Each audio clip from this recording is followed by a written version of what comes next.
Goku. Superman. It's time to answer the ultimate question, and we're taking it all into play. We're examining Superman's extensive mainline comic book canon. Given Dragon Ball Super's contentious continuities, we'll include all three, just to be thorough, plus Dragon Ball Heroes. He's Wiz and I'm Boomstick. And it's our job to analyze their weapons, armor, and skills to find out who would win a death battle. Far away, in an enchanted land, an old master found a boy and marveled at his uncommon strength.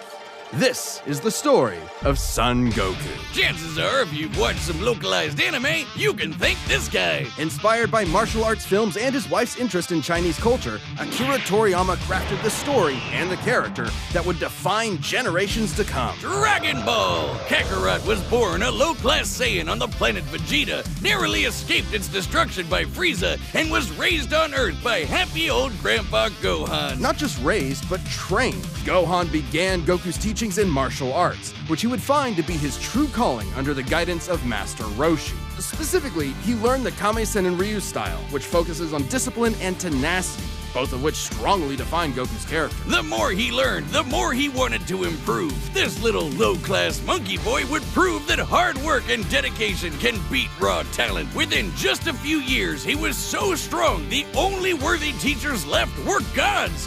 And a talking cat, but mostly gods. When you're training to dodge lightning, you know you're a few leagues over everyone else. He did have a slight advantage. Saiyans are naturally superhuman. They also take Nietzsche's famous words, "What doesn't kill you makes you stronger," very, very literally. It's almost unfair how much of a boost in power they get after they're hurt. While Saiyans like Vegeta may have abused this trait, it suits Goku. No matter how many times you knock him down, he will get back up, stronger than before. It helps that he knows so many cool combat moves, like the Kamehameha! An incredibly powerful technique that focuses one's ki into a single point for a devastating beam. So challenging, it took Roshi decades to master, but Goku got it in like 5 seconds. It's incredibly versatile, with over 50 different variations. For example, Goku can curve the beam after firing, or even shoot it from his feet. But unlike most Saiyans, he doesn't just use ki to blow shit up. Moves like the Solar Flare, Energy Landmine, and God Bind require a lot more strategy and planning. Because while Goku isn't exactly book smart, he is a genius when it comes to martial arts. He doesn't just train to conquer his opponents, but to conquer himself. He's also got some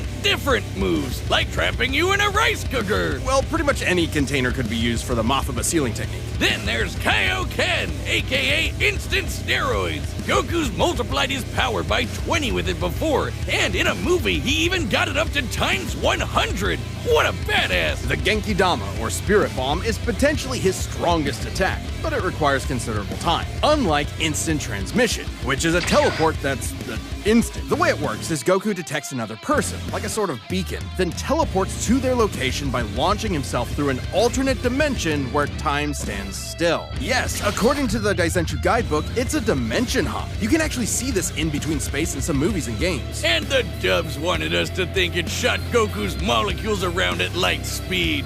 Silly English. The dubs did more than that. In fact, early dubs of Dragon Ball Z tried to rewrite Goku as a Superman figure.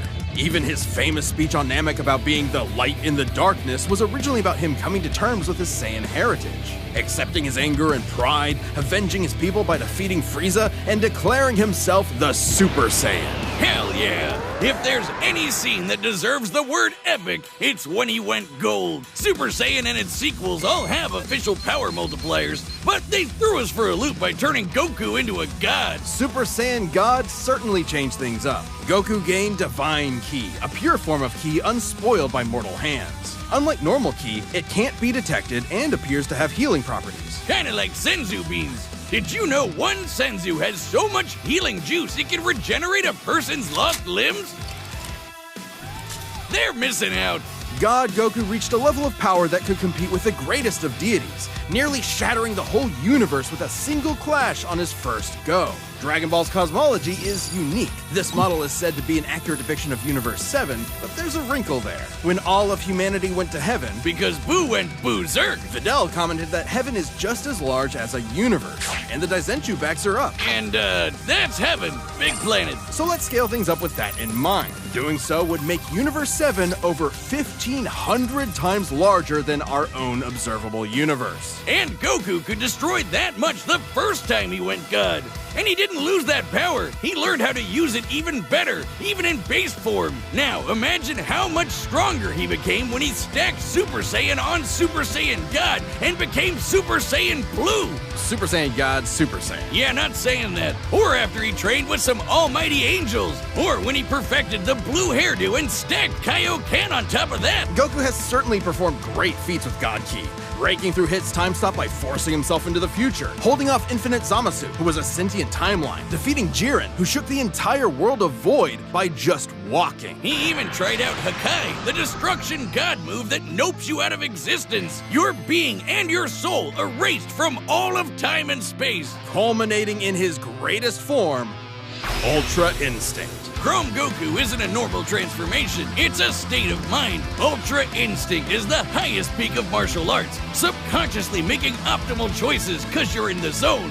Doing without thinking. Something Goku has always been trained to do. Technically, it can be used in any form, but when perfected, Autonomous Ultra Instinct makes you untouchable. No matter what comes his way, Goku will automatically dodge, block, and counter to the best of his ability, even pushing his body well beyond his physical limits. So far beyond, in fact, Ultra Instinct can summon a massive avatar to defend him when his own body can't. That sounds really intense. It is, which is why he's developed incremental versions of it for specific uses. It's extremely difficult to maintain the full form for long.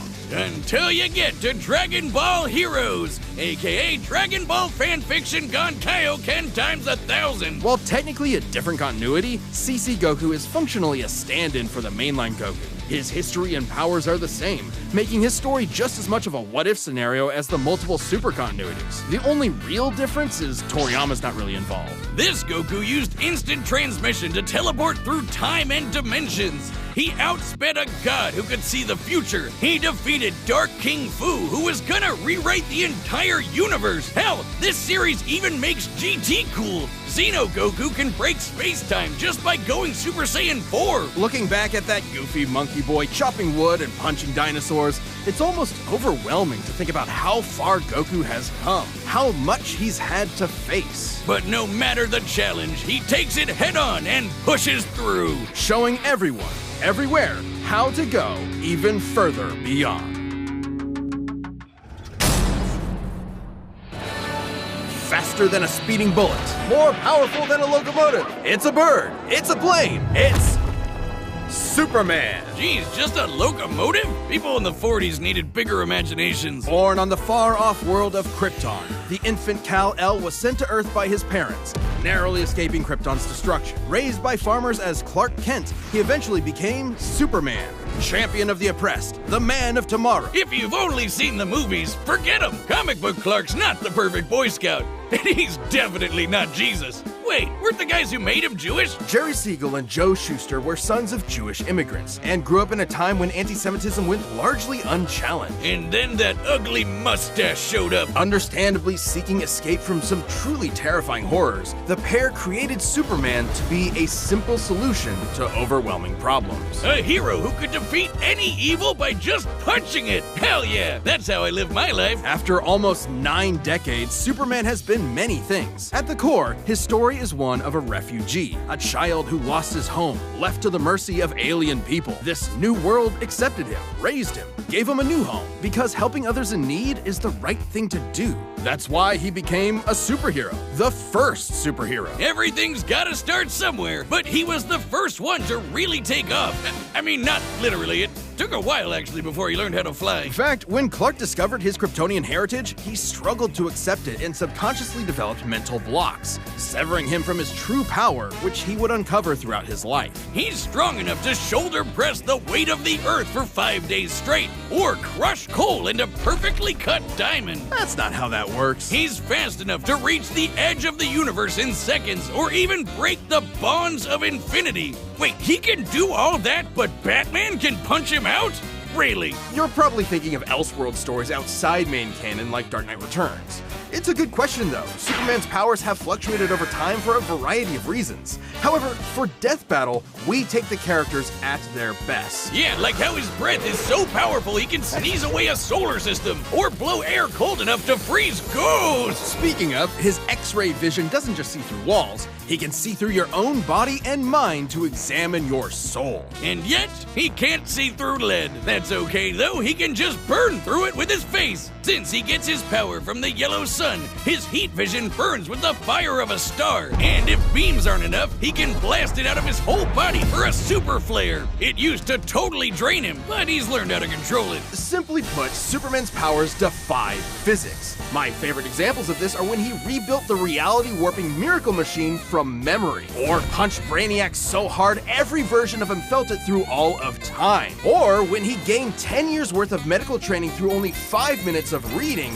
and then successfully performed lung surgery. Nice. My favorite example is when he smelled brownies in North Dakota from orbit. Even beyond his powers, Superman is no novice when it comes to the intricacies of battle. He's trained in Kryptonian martial arts, which uses Chi, or as they call it, Shriar. He even got summoned to Asgard to fight demons with Thor for 1,000 years. Superman can resist being erased from existence, such as tanking Darkseid's Omega Beams. Even Retcon and the Time Trapper, both of which hijack and alter timelines, can't touch him. Not because of his powerful mental defenses or healing factor, but because he's a cosmic linchpin in the greater metaverse. Timelines literally revolve around him. But let's address the S-shaped elephant in the room. You may have noticed we've covered a variety of Superman eras. Superman, and DC Comics as a whole, have gone through multiple retcons. Golden Age, Silver Age, Pre-Crisis, Post-Crisis, New 52, Rebirth, and so on. It would help to know which one is the main Superman, right?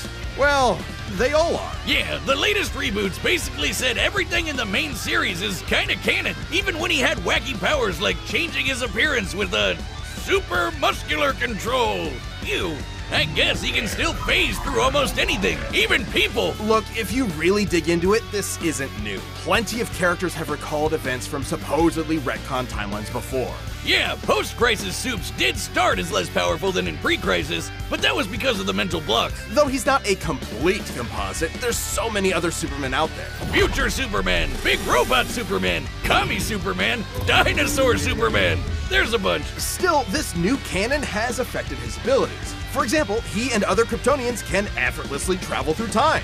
And while Superman's powers stem from the Earth's yellow sun, exposure to a blue star increases them even further. In fact, upon visiting a white star, he attained a whole new level of power. When that old baldy Lex teleported him to another galaxy, Superman just popped back up, saying space-time has lost its meaning for him. He really just said that. Remember, Superman defies physics. Like when he used heat vision to restart the universe by making an all-new Big Bang. We've seen that his universe has a radius of at least 100 trillion light years, but we can calculate a more exact figure. The DC universe is 15 billion years old and expands at 60 trillion light years per half second. This means its radius must be over 50 nonillion light years across. What? That's 31 zeros, and Supes helped make that happen. Well, about 1/5 of it. That's still immense power, but if you want something bigger, here's the Anti-Monitor blasting Golden Age Superman with all the energy of the antimatter universe. And then Superman, punched him so hard it kickstarted another one of those reboots. Now, Superman does have weaknesses. There's kryptonite, of course, and exposure to red starlight can fade his powers over time. Not all at once. He has been able to move planets around while under a red star, so... And everyone knows Superman can't deal with magic, but it's more accurate to say he doesn't have any special resistances to it. He's defeated plenty of magic users before, even Shazam. Superman challenges the idea that absolute power corrupts absolutely. He's the goodest good guy of them all, but there is nuance to being good, even if he is the ultimate power fantasy, unstoppable and incorruptible. Such as when he took on the World Forger, one of the most powerful reality shapers in all of creation. Who was in the 6th dimension, crafting a whole new multiverse to replace the one Clark calls home. Who's gonna stop him? Superman could, and the Forger knew it. So he was trapped on a world with a sun so distant he could never escape. Or so the Forger thought. Instead, Clark found the strength he needed to fly at that sun, dip through a ton of stars, KO the World Forger, and shatter his new multiverse with a single punch. Because that's Superman, a simple solution to overwhelming problems. He's the kind of person to save a cat from a tree, answer Christmas cards from strangers, and tow hundreds of planets to a new galaxy all in the same day. What's not to like? Truth and justice has no better champion than the Man of Steel. All right, the combatants are set. We've run the data through all possibilities. It's time for a death battle!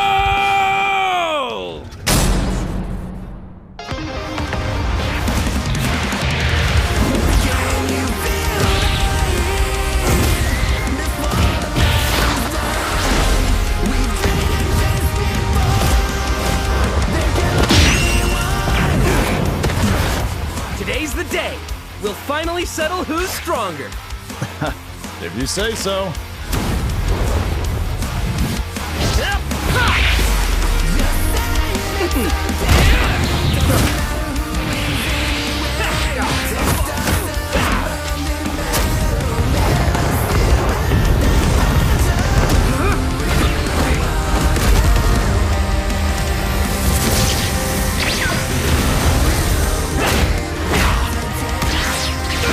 You're holding back! Give it your all! No regrets! I'm doing just fine.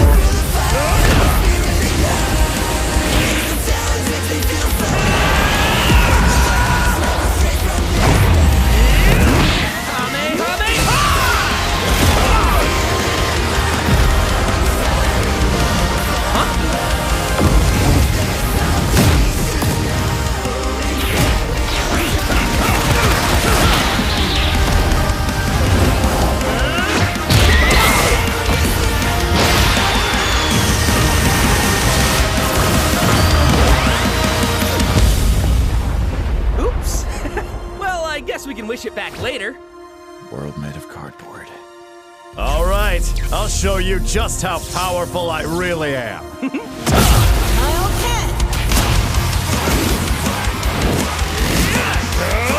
looks like a job for...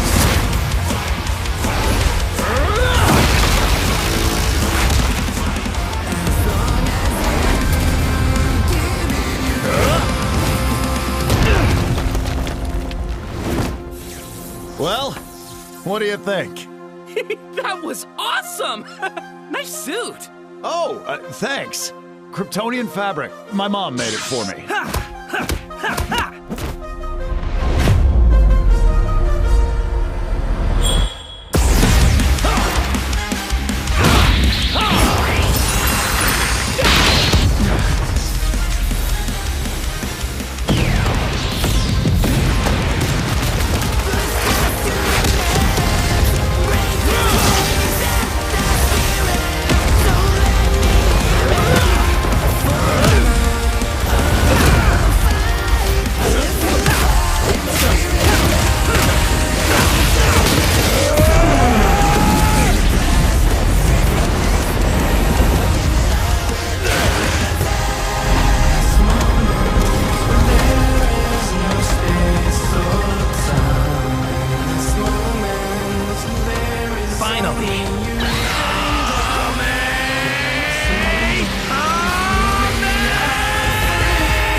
Darn it.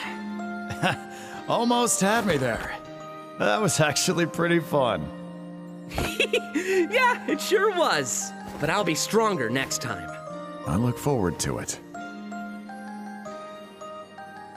Let's go again. You're on.